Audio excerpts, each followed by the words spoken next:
Hey everybody, Jeremy here. So let's be honest, controlling your blood sugars during exercise can be super hard. Going low during exercise, spiking high after. For me, it's probably the thing I struggle with the most, but it's so worth it to figure out how to do it because of all the benefits of exercise. Cardiovascular disease risk reduction, improving your insulin sensitivity, and who knows, you might even end up looking like, well, like this guy.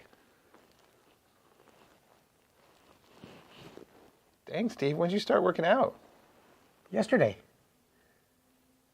Nice, dude. Hi, welcome. My name's Schaefer Bader. I'm an endocrinologist at the University of California, San Diego, and part of the team here at TCOID. And thank you so much for joining today. We're going to be talking about exercise today and physical activity and really sort of breaking it down a little bit. What are the benefits of these for us as individuals, people living with diabetes, and just in general? And also some ideas about how to approach exercise if it's something that you don't do often and that you want to get started, or if you want to kind of ramp up your activity levels in general. So without further ado, let's get started. So first of all, let's discuss what is exercise. And you may be saying, all right, Captain Obvious, I think we all know what exercise is. And that's true to a degree. I think, it's one of those things that you kind of know it when you see it, right? So this little doggy, he's exercising, he's on the treadmill putting in some work. This, fat, lazy cat, not exercising, right? So we know it when we see it. We know it's good for us sort of intrinsically. But there are actually some definitions of both physical activity and exercise. And you'll see that these two terms overlap in a lot of ways. In fact, exercise is just a specific type of physical activity. So throughout the talk, I use these terms somewhat interchangeably. And ultimately, they're both good for you. So whether you're doing exercise or physical activity doesn't really matter. The point is to get moving. But let's talk about what these actually mean. So physical activity is all movement that increases energy use, which basically means if you're moving your body, you're using energy, okay? We studied physical activity, and we know that there's benefits specifically for people who are living with diabetes, PWD, people with diabetes, and that physical activity actually helps improve glucose control and prevents diabetes-related complications. So there's benefits specifically for people who have diabetes. For people who don't have diabetes, actually just everybody across the board, physical activity is also good for you. And it reduces death from cardiovascular disease, things like heart attacks and strokes. And that also reduces something called all-cause mortality. And that basically just means dying from anything. So physical activity, increasing levels of physical activity is associated with decreased dying. Okay? Pretty important. Now, exercise specifically is a structured physical activity that's designed to improve physical fitness. So it's sort of a subtype of physical activity. It's more structured. When we've studied exercise, there are also benefits for people with diabetes. It improves glucose control. It reduces cardiovascular risk factors. These can be things like high blood pressure, cholesterol, being overweight or obese, and it also helps with weight loss. And benefits for everybody across the board, whether they have diabetes or not, include better sleep, more energy, improved mood, and even a better sex life. So these are sort of just, general well-being is improved with more exercise. So let's talk about some of the guidelines in terms of how much exercise, how do we approach exercise. And these come from the American Diabetes Association. These are all evidence-based. That means that they're based on things like clinical trials and observations that have really shown over time how important exercise is and what good targets are in terms of amount of exercise to be doing each week. So the ADA recommends that most adults with diabetes should engage in 150 minutes or more of moderate to vigorous intensity aerobic activity per week. So 150 minutes per week. That's sort of a general rule and maybe a target to shoot for if you're starting off from anything less than that, in particular 0. The goal is to spread this exercise or physical activity over at least 3 days per week. The ideal situation is to do some daily, but that's obviously not always possible. And to have no more than 2 consecutive days without activity, okay? So you may say, okay, 150 minutes per week, maybe 5 days a week. I do exercise for 30 minutes each day. So something like that is a great way to sort of break this up, spread it throughout the week. Shorter durations of exercise a minimum of 75 minutes per week of vigorous intensity, so more intense exercise can be sufficient for younger people who are more physically fit. So if you're already in pretty good shape and you do exercise regularly, then you can potentially get away with spending less time exercise if that exercise is more intense. But in general, I think 150 minutes per week is a really good goal for most people. So the guidelines go on to say, adults with diabetes should engage in 2 to 3 sessions per week of resistance exercise on non-consecutive days. So again, sort of spread out throughout the week. And resistance exercise can include things like lifting weights, using resistance bands, Pilates, things like that where you're really pushing against your muscles. And these are important for building strength and also for insulin resistance. All adults, especially those with type 2 diabetes, should decrease time spent in what they call sedentary behavior, right? Sedentary behavior means you're not moving, you're sitting around, not doing anything. So the goal is to interrupt prolonged sitting every 30 minutes. This is another really good, just sort of general rule to approach on a day-to-day basis. So if you're sitting, whether it's for work or at home or relaxing, try to get up every 30 minutes and move around, okay? Just to interrupt and break up that sedentary time. It can be simple standing and sitting, it can be walking around, it can be some very light physical activity, and that's really actually important for improving health, just to get moving.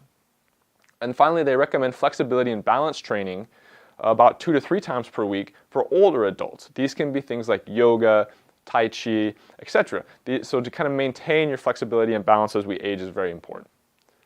All right, so those were the guidelines, some general approaches, 150 minutes per week of physical activity, spread out throughout the week, mixing in some resistance exercises, maybe doing some balance and flexibility training. But let's take a step back and think about safety. So safety first, how are we going to approach starting to exercise? Let's assume right now we're not doing much, or maybe we're doing some, but we really want to kind of ramp it up. And so how do we think about safety? So first of all, I have to say, talk to your healthcare provider. And this is not just a disclaimer. This is actually true practical advice because we all have different, we're starting off at different places in terms of our fitness. We all have different health issues, and we may have some complications, for example, related to diabetes that we need to address. So talk to your healthcare provider before starting to exercise or before really ramping up your exercise regimen. So one thing to consider are the cardiovascular risk factors. So we know that exercise and physical activity are good for the heart, they're heart healthy, but if we have underlying risk factors for heart disease, risk for heart attacks, strokes, things like that, then we have to go a little bit slower when we begin exercise. So if you have any of these risk factors, then again, it's something to discuss with your healthcare provider. So known heart disease, a prior history of stroke, hypertension, which is high blood pressure, high cholesterol, history of smoking, older age, and diabetes itself is also a cardiovascular risk factor. So these are all risk factors that sort of warrant talking to your provider. If you happen to have diabetes-related complications, this is another thing to consider before starting exercise. So, things like retinopathy, especially if it's more advanced, like proliferative or severe non-proliferative retinopathy, where there's damage to the eye. If you have neuropathy, if you have things like foot ulcers or Charcot foot, these all can limit the exercise and the type of exercise that you can do and even predispose to injury. So these are all things that you really want to talk to your primary care doctor or your diabetes provider or the specialist, if you have one, that's taking care of that specific problem. Maybe the ophthalmologist or the podiatrist, etc. So think about these if you have any of these problems before you decide that you're going to start exercise and before you decide what type of exercise or physical activity you're going to engage in. It's always a good idea to start with shorter duration and lower intensity exercise. And from there you can slowly increase the duration and intensity as tolerated. So start low, go slow to begin with, as long as you're getting started, and then kind of ramp up from there. It's a good approach. Let's talk about hypoglycemia, right, which is low blood sugars. This is certainly something that we need to consider if we have diabetes. And the reason is because physical activity actually increases insulin sensitivity. In other words, it decreases insulin resistance. So it makes the insulin in our body work better. And that happens during the actual exercise and for some hours after you're done exercising, right? So this increased insulin sensitivity is actually a good thing. It's one of the main reasons why exercise is good for people with diabetes, because it helps decrease the insulin resistance. So that's a good thing. But if you take medications that can cause low blood sugars, things like insulin or pills that cause you to secrete your own insulin secretagogues, then this can increase your risk for hypoglycemia.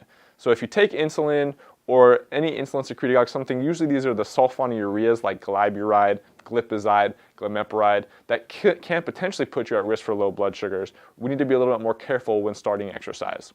So the keys are, if you're on these medications, make sure to keep an eye on your blood sugar, right? So check your blood sugar before you start exercise. And if your blood sugar is first of all, if it's low, then wait on your exercise, eat some carbohydrates, recheck your blood sugar until it comes up to normal. If it's on the low side of normal, maybe a little less than 90 or even a little bit less than 100, then you may want to eat some carbohydrates before your exercise in order to kind of give yourself a little cushion in your blood sugars before you get that activity going.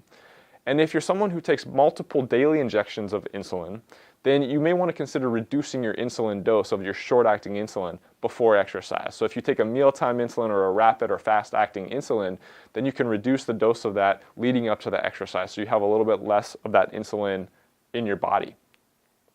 All right, now that we talked about safety, let's talk about actually getting started with exercise. So this assumes either that you're not exercising or you're not exercising as much as maybe you feel like you should be and you want to increase it. So how do we actually get going, okay? Well, the whole point of this talk is to get moving. So we want you to get moving as soon as possible, move more. But it's also a good idea to think first before you move and to plan ahead a little bit, right? So the first idea is to consider your goals. What do you actually want to achieve? Okay, and I think this is important in terms of planning ahead, deciding how you're going to approach your exercise, and having some defined goals that you want to achieve. This may be general fitness, just feeling better, more energy. Those are great goals. Maybe you want to improve your blood sugar control or lower your A1C. Maybe there's a specific fitness goal that you want to do. Maybe you want to run a 5K or even a half marathon. Or potentially you're trying to lose weight, and it could be multiple of these things. If you're trying to lose weight, of course, physical activity and exercise can be an important component of that. I just want to remind you, diet plays a huge role in weight loss, as do your medications and all these other things. So, but physical activity can be one component of weight loss as well. So figure out what your goals are and then go from there, okay? The next question to ask yourself is, what activity would I enjoy the most, okay? You really want to enjoy what you're doing, otherwise you're not going to keep doing it, and that's just human nature. If you hate running, don't choose running as your exercise, okay? If you hate going to the gym and lifting weights, don't choose that as your primary form of exercise. Find something that you actually enjoy so that the activity itself brings you pleasure. Then make a game plan in terms of how you're going to exercise, what you need to do before you do it. Do you need to talk to your provider? Do you need to get some equipment? And when are you going to actually do the exercise? I think that's a really important part, to plan ahead. Set aside some times throughout your week, throughout your day, and figure out when are you going to find time to do this physical activity. And finally, keep your expectations realistic, right? So it's going to be that, start slow and ramp up from there mentality. Okay, next steps, now that we've thought some things through, let's get going. Start low and go slow. Start moving, but we don't have to go super hard right off the top. If you start too aggressive, there's an increased chance of you having injury, and plus that won't really be sustainable. So go slow, listen to your body, and increase the exercise as you go. Always warm up, cool down, and stay hydrated when you're exercising, okay? Make it a habit, and I can't stress this enough. I continue to stress it. Try to build this into your normal life, okay? You can exercise the same time every day. You can make a schedule throughout the week. If you're somebody who has a very busy schedule, you might need to set aside specific time for you to get your exercise in, and that's a good approach as well. And then track your progress and celebrate your success, okay? Once you start exercise or you increase your exercise, you might not see instant results. You may, but you might not see instant results. You might not achieve your goals right away. But it's important to remember that just doing the exercise, just increasing your physical activity is already healthy for you. So just doing that is a good first step. What about tracking your progress? Well, there's a couple of approaches. You can go the old school method or you can go the new school method. So the old school method are just downloading or printing out a workout log. You can buy these as well, or you can just take a blank piece of paper and write down, how often you work out, how long did you exercise for, what type of physical activity did you do, and it helps you just kind of keep track of your progress. You can also go new school, right? And so the new school approach includes using more technology. There's fitness trackers, smart watches that track your steps throughout the day. You can download apps on your smartphone. Many of them are free that can track, if you go out and exercise, you can say, how long did you walk for? How quickly was your run? All these different things to help keep progress and keep track of what you're actually doing. So, choose what works for you. Some people love the technology. Some people are old school like me, or a mix and match. Here's some exercise ideas. This is kind of like a laundry list, and these won't, all work for everybody, but maybe one of these will jump out for you and say, that's something I can actually do. So I like to kind of share this list of exercise ideas. The first one is to make your commute your workout, right? And that could be, you could walk, run, or cycle to work, and you're kind of killing two birds with one stone. You're getting to where you need to go, and you're also getting your workout done for the day. So this is a great approach. Not for everybody, depending on where you live and what your commute is like, or if you're working from home. But this is a nice way to do it if you can make it work. You can also do 15 minutes at a time, right? So you can get 15 minutes as part of your morning routine, do another 15 minutes later during lunch or after dinner, and those little time chunks add up. So if you do that consistently, and again, this is really making it a routine, then those times will easily add up throughout the week. And that's a good approach as well. You don't have to get all the exercise, all the physical activity in all at once. So if you have those chunks of time, use them. Make it social is a great idea, meeting your friends at the gym or for a walk, and that helps to keep you accountable, but also just makes it more fun. So I think this is a really good approach. You can multitask. Maybe in the evening, if you're usually watch TV at night after dinner, take that opportunity to do some resistance exercise and just make that part of your evening routine while you're watching TV, your favorite show. Get some weights or some resistance bands and get some exercise in. You can catch up on phone calls while you're going for a walk. So it's a good way to sort of multitask. Another old school option is to take the stairs, something that, sometimes we just forget to do this, and it's so easy to go to the elevator and just press the button and take it up and down. So if there's stairs where you live or work and you physically are okay to take those stairs, it's a great option to increase your steps and get some physical activity built right into your day. This is a statement from the American Heart Association, and they're obviously interested in cardiovascular health. But I really like this statement, so I wanted to share it with you. The simplest positive change you can make to effectively improve your heart health is to start walking. It's enjoyable, free, easy, social, and great exercise. A walking program is flexible and boasts high success rates because people can stick with it. It's easy for walking to become a regular and satisfying part of life. So I love this statement. It says, hey, if you're not sure what to do, start walking. And I've highlighted some of the reasons why I think this statement is really so true and so effective. In order to be successful, you have to find a physical activity that's simple and enjoyable. It helps if it's free or at least affordable. It should be easy to get going and without a lot of barriers. And ultimately, in order to have a high success rate, you have to be able to stick with it. So this statement, I think, really summarizes all those points, and walking is a great option. But it doesn't matter if you're walking or something else. So I live in California, Southern California, in San Diego.